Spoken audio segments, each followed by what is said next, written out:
We're getting straight into today's edition of Election Countdown Nigeria. In today's politics in Nigeria and across the world in many places, religion plays a powerful role. We've seen politicians campaign not just on the streets, states or communities, but even in the churches and in the mosque. People always cling towards, once in a while trying to make a decision towards who maybe, they share similar religious beliefs with. And this is because the governing of a state cannot be separated from the religious views of its people.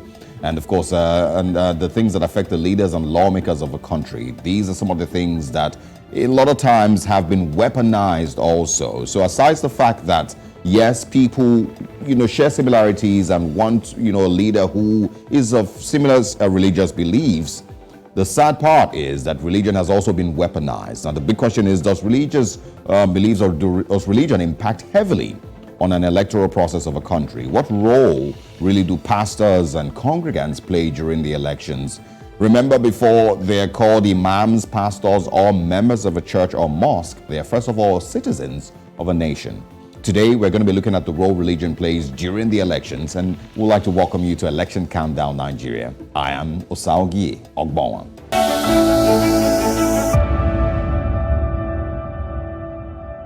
The Independent National Electoral Commission, Prof Attahiru Jega, has spoken against politicians and the way they deploy religion or ethnicity for personal gains. Professor Jega, who recently spoke at the Nigerian Political Science Association, said that he trusted INEC to manage the exercise, but his fears were with the politicians and their use of ethnicity and religion. Now, joining us virtually on Election Countdown Nigeria is a House on the Rock resident pastor, Pastor PeteRock Sadiq. Thanks for joining us and good morning to you. Good morning, sir. Good morning. It's an honor to be here. Absolutely. So I want to start with asking what the link is, and of course, if we can completely separate religion from politics, especially here in Nigeria, is there a way that these two can be fully separated? It is not possible to be able to separate religion from politics, because those involved in politics are religious people, and those that decide who rules or who leads are also religious people. Africa is a very religious land. We get our comfort, our direction, our essence of life most of the time from our religious beliefs. And because of that, religion is going to be one of the major fabric of deciding who our leaders are going to be. Yeah. So it's impossible to separate religion from state. Would you also say, because every now and then, in the build up to elections, even aside the elections, when there is also issues in the polity, people would always say, why aren't pastors speaking up? Or why aren't the imams speaking up? And then there's also the backlash, from people who say, well, pastors should stay away, or church religious leaders, not just pastors, religious leaders should stay away from politics and not get themselves involved. So I want to get your views on, where should there be a balance between a religious leader either making his views known on the polity and the things, that the people are dealing with, his congregation mostly, or staying away from politics and just focusing on preaching the word of God? You see, politics is a very, very sensitive area to deal with.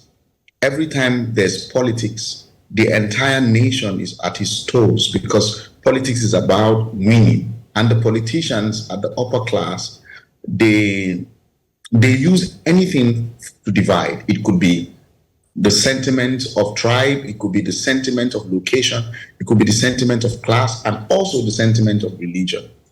It becomes very dicey for religious leaders to be able to speak to their congregation a lot of times. That's why some religious leaders are silent on issues when it comes to politics. Because, for instance, in Nigeria, you could have half of your congregation supporting APC, half of your congregation supporting, or part of your congregation supporting Labour Party, part of your congregation supporting PDP, and other parties alike.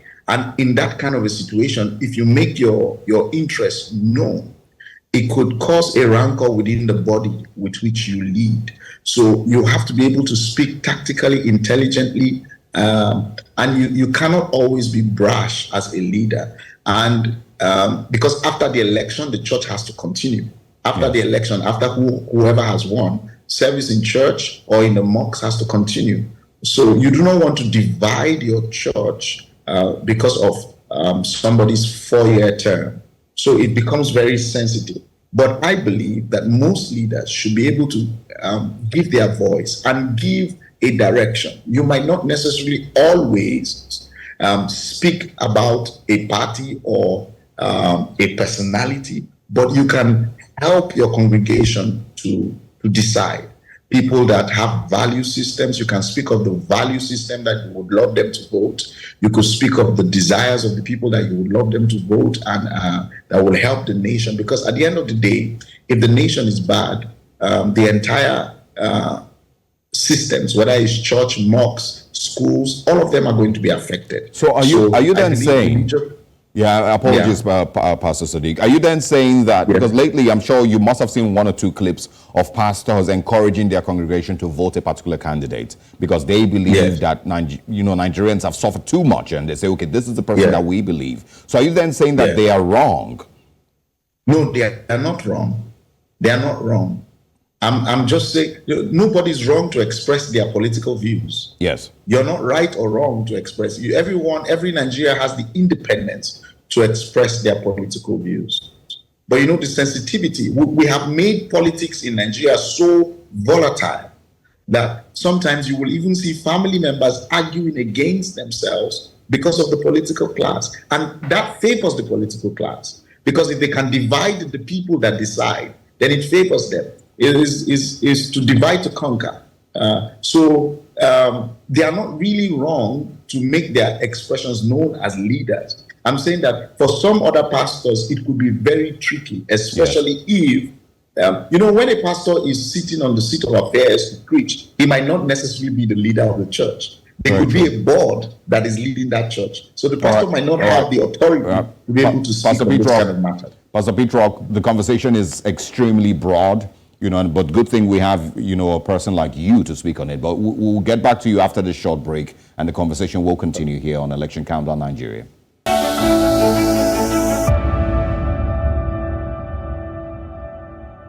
It's 10 days to Nigeria's next general elections. And of course, I would like to welcome you once again to Election Countdown Nigeria. Now, what is your religion doing as the election D-Day approaches? In Africa, it is commonplace for prophets to foresee what the outcomes are, in different, other, regards. People call themselves prophet this and prophet that. Even in the Holy Book, the Bible, prophets were known to reveal what the future will be. My guest is a resident pastor, House on the Rock, Pastor PeteRock Sadiq. Now, I want to ask, if we still have prophets here in Nigeria or across Africa, and if yes, why can't any of them foresee the outcome of presidential election? I remember there's also one of them a few months ago, sometime last year, that predicted that he would become the next president of Nigeria, but he eventually couldn't even pick his party ticket. But let's talk about, prophesying. Do you think that pastors can still, or prophets, in the country can still prophesy who will become the next president of Nigeria? Yes, I believe in prophets. I believe in the prophetic. But the prophetic dimension in things have to also be understood. Sometimes when someone prophesies, it is not a final authority, because nobody decides the will of God. Even in the Holy Book, the Bible, when you find some prophets prophesying and they were right, God later changed his mind concerning that direction because the people repented. And God told Noah, go and tell these people I'm going to destroy them. And while they repented, that prophecy changed. So sometimes you could prophesy concerning a particular direction based on the decision of the people. It could soften the heart of God, and he will change his mind concerning what he intended to do. So prophecy is a very dicey thing. I do not think that you use prophecy to control and to bully people, because there are some prophets that use prophecy to control and to bully. You have to be very sure that whatever signal you're getting it from God. Right. So Speak intelligently even while you prophesy. Give us intelligent reasons why we should decide, instead of just using prophecy to bully and to control and manipulate people.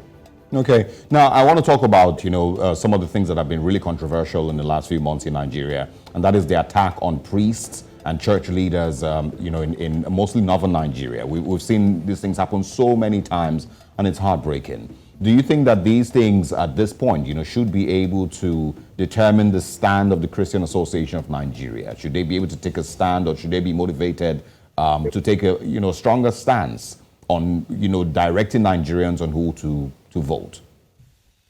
Oh, of course, of course. Where there is no peace, there is no prosperity. Where there is no peace, there can't be progress.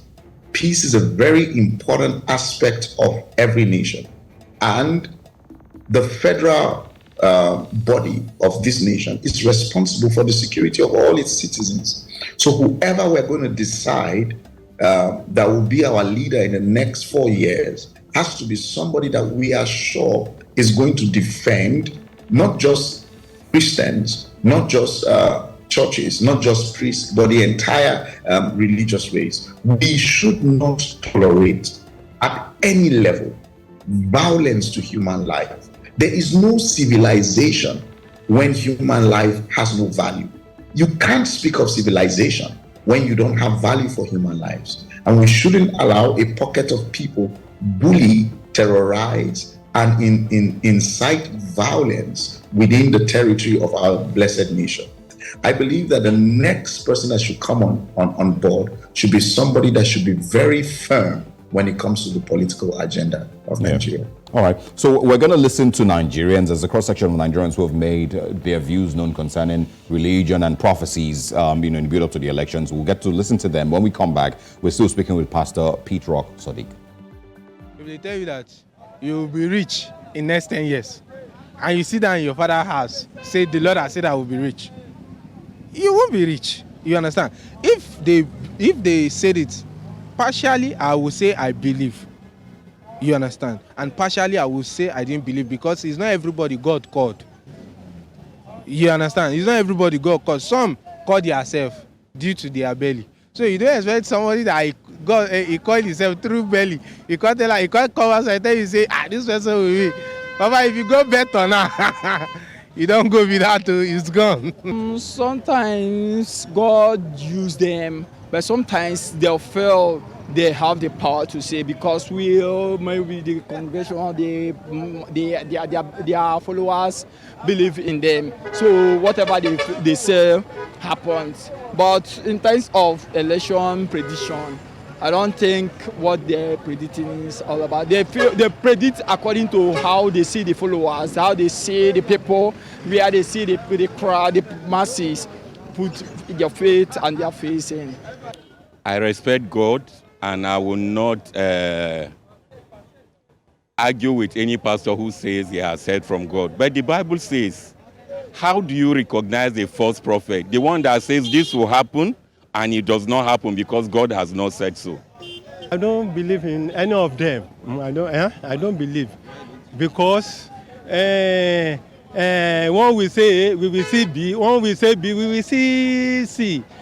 All things with God. Let's all put our hold with God.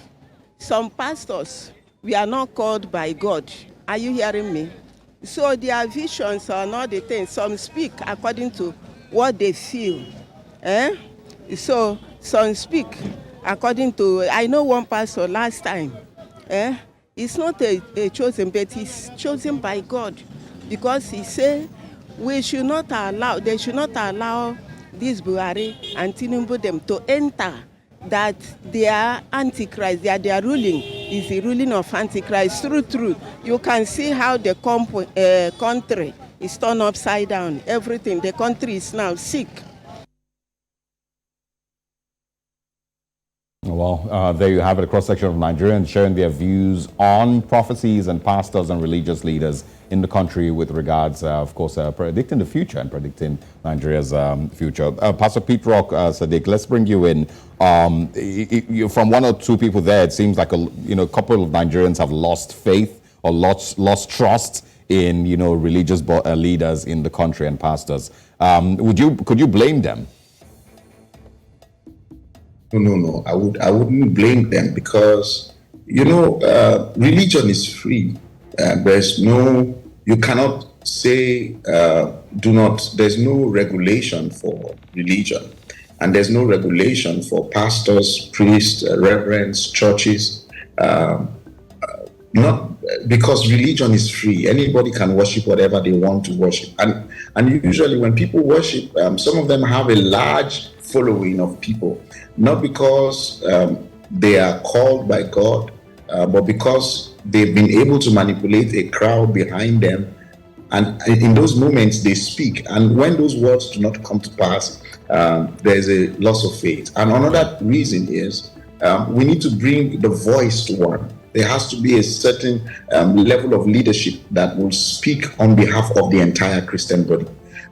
We shouldn't allow everybody to be speaking. What CAN says should stand. CAN is the Christian Association of Nigeria. So when CAN speaks on behalf of the Christian faith, we should all rally behind what CAN has said and stand our ground. PFN is under CAN. We have all the bodies, they are all under CAN. And we should be able to rally behind what CAN has said so that we could have a unified voice when we speak. It's the confusion that confuses people. The confusion is not good. Now, let me also ask. Yes, there's a part, that says do not focus on religion. Focus on competence and the likes and some of all of that. And religion should not be a major play or perspective, with regards to Nigeria's elections. But there's a party that has a ticket, both the candidates are Muslims. Would you fault anyone for complaining or, feeling excluded by a move like that? Would you fault a Christian who feels excluded by a move like that? Even if, at the same time we say, don't focus on religion, let's see what these politicians have for us. If we have a party that the president is a woman and the vice president is a woman, we would complain because there is no gender equality in that, right? So, but we have parties that are men, but we will also complain and tell them to pick associations of people that will become women within their confines and how women will be involved in their politics. There is no fairness whatsoever when you pick a party and you pick both leaders from one religion. There is no fairness there, especially when the population of the people that you are leading has an almost equal divide. It means that you are neglecting the needs of the people. It means that you are neglecting the spiritual views of the people. And it also means that you're neglecting. Are you saying that within the millions of people within that religion, there's no one competent enough to become your vice or to become the president?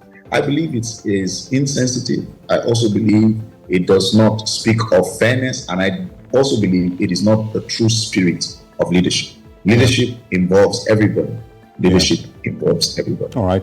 We're going to go on a break, right? But when we come back, I want you to prepare for this question. So there has also been the weaponization of religion in Nigeria's politics. There have been candidates or aspirants or, their spokespersons who try to convince a certain group of people that they shouldn't vote anyone who is not their, in their religion. You would even see religious leaders say the same thing, that we're going to vote for a Christian like us or we're going to vote for a Muslim like us. And you of course see millions of people agreeing with, that narrative, regardless of competence, regardless of, character, regardless of, whoever the candidate is. We've also seen one of the candidates in the Nigeria's common elections, saying that one person or the other, opposition party did not support Sharia, and so that person should not be considered to, so there's always an infusion of some of all these things here and there. So I want your views on the weaponization of religion, and then also how Nigerians themselves can break free from being being bludgeoned to, with these religious tactics and religious games that these politicians play. So we'll get you to speak on that right after this break. We, of course, we'll take a short break. It's Election Countdown Nigeria, and the conversation continues.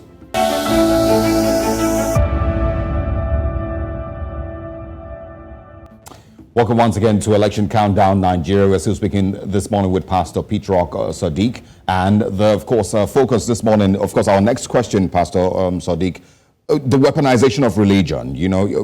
Some pastors or some, not religious leaders now, politicians have weaponized religion in a bid to get more votes. They've told people, do not vote for this person because he's not Muslim, or do not vote for it because he's not Christian. Do not vote for this person because he didn't support Sharia. Loads of things like that. And at the same time, Nigerians themselves, you hear these things in their speeches every now and then, words that they say. I've seen someone say, "Oh, I can't vote for an Igbo man, or I can't vote for a Yoruba man," or things like that. And it also applies to religion. So let's talk about how badly it has been weaponized, and what do you think Nigerians will ever heal from this?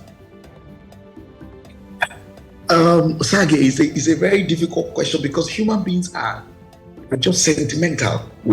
Human beings, they move with sentiment. And when politicians are up there, they play the game of sentiments. They look for whatever they would use to divide the attention of the people. Don't just look at me, look at my tribe. Let's go through the tribe, because if you check me, you might find that I'm not competent. If you look at me, you might find that I'm not healthy enough. If you look at me, you might find out that I'm not intelligent enough. If you look at me, you might find out that I don't know how to debate. But look at my tribe. I am from Ibibio, and just vote for me because I am from Ibibio. We use to weaponize. The word weaponize is to exploit really whatever it is, whether it's religion or tribe, for the purpose of spreading discord. So when you pick something to weaponize it, you're trying to cause a discord, you're trying to cause a separation. And usually, because politicians, they relate up there. Politicians don't have problem with themselves. They eat together, they drink together. They are trying to distract the majority of the people that will decide who will lead them with sentiments, religious sentiments, tribalism, village, whatever sentiment they would use that would favor them. So when they are speaking to people of the different religion, what they do is that they promise them fake promises. And when they are speaking to the people of their own religion, they tell them, vote for me because I am one of you. And I think that those leaders, based on competence, based on character, based on the vision that they have for the house. So right now, we are not even listening to the manifesto.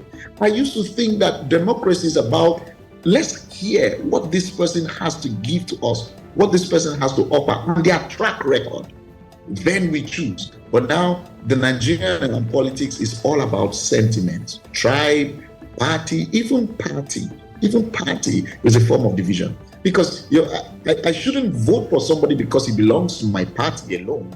I should be able to vote for somebody irrespective. I can be in a particular party and still vote for who I believe will be a better leader to lead the nation tomorrow. Yeah.